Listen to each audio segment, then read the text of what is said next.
اچھا، اب آ رہا ہے وہ نقشہ ایک کردار کا جو صدیقین کی صفت کے لوگ ہوتے ہیں، جو اس طرح والہانہ لبیک کہتے ہیں نبیوں کی دعوت پر، ان کا کردار کیا ہوتا ہے؟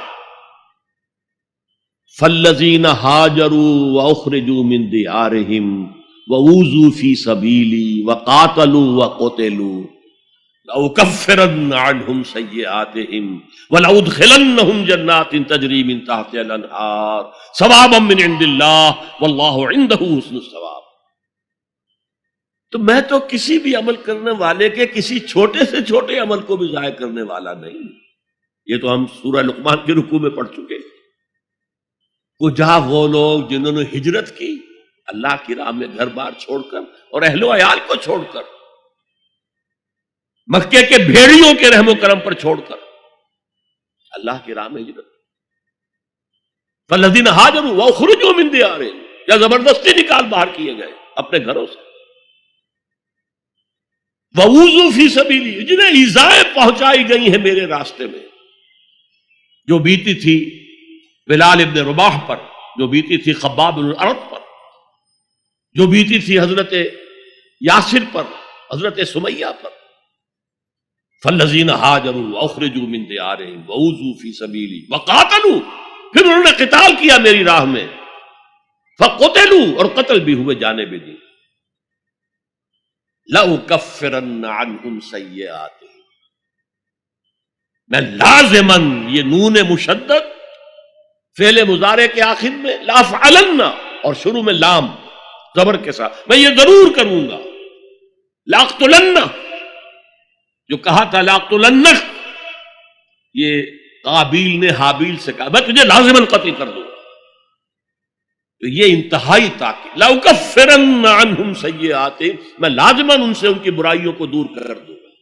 اور دونوں معنی ہوں گے، اگر ان کے کردار پر پچھلی زندگی کی وجہ سے کوئی داغ دھبے ہیں، کوئی عادتیں بری ہیں، میں صاف کر دوں گا، دھو کے ان کا دامن کردار سفید کر دوں گا، اور ان کے نامہ اعمال پر اگر کوئی دھبے لگے ہوئے ہیں، کوئی خطاؤں اور گناہوں کا کوئی داغ لگے ہوئے ہیں، انہیں بھی دھو دوں گا۔ لأکفرن عنہم سیئاتہم ولأدخلنہم، اور لازماً داخل کروں گا ان سب کو جنات تجری من تحتہا الانہار، ان باغات میں جن کے نیچے ندیاں بہتی ہوں گی، ثوابا من عند اللہ واللہ عندہ حسن الثواب، اور یہ بدلہ ہوگا اللہ کے پاس سے، اور یقیناً اللہ ہی تو ہے جس کے پاس بہترین بدلہ ہے۔ تم اپنے آپ کو اولاد میں انویسٹ کر دیتے ہو، اپنی پوری جوانی کی قوتیں اولاد کے اوپر صرف کر دیتے ہو۔ اولاد کتنی ایسی ہے جو والدین کی خدمت کرے پھر بڑھاپے میں، وہ بدلہ دے سکتی؟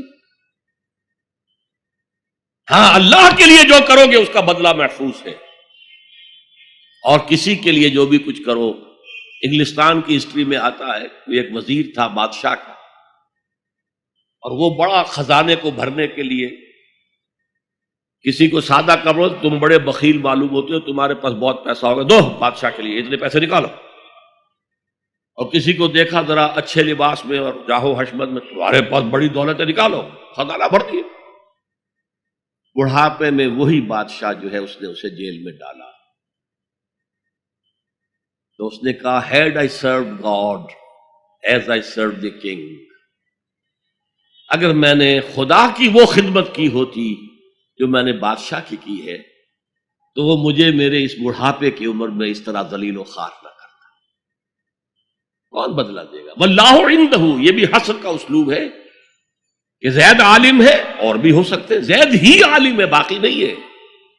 واللہ عندہ، یقیناً صرف اللہ کے پاس ہے حسن ثواب، اچھا بدلہ، بھرپور بدلہ، پورا کا پورا بدلہ، وہ صرف اللہ کے پاس ہے۔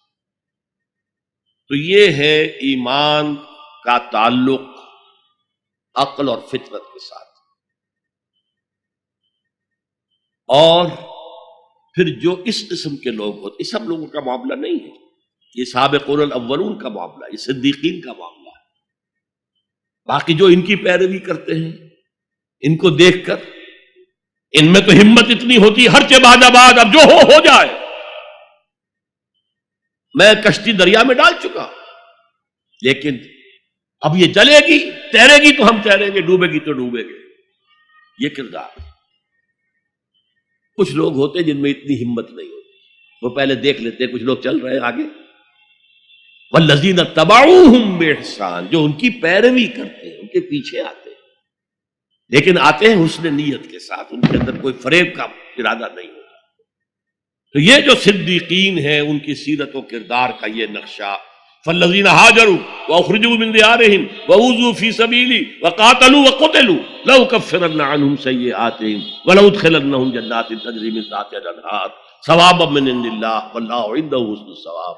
تھوڑا سا اشارہ ادھر بھی کر دوں، ان تمام کاموں میں عورتیں مردوں کے ساتھ شریک رہی.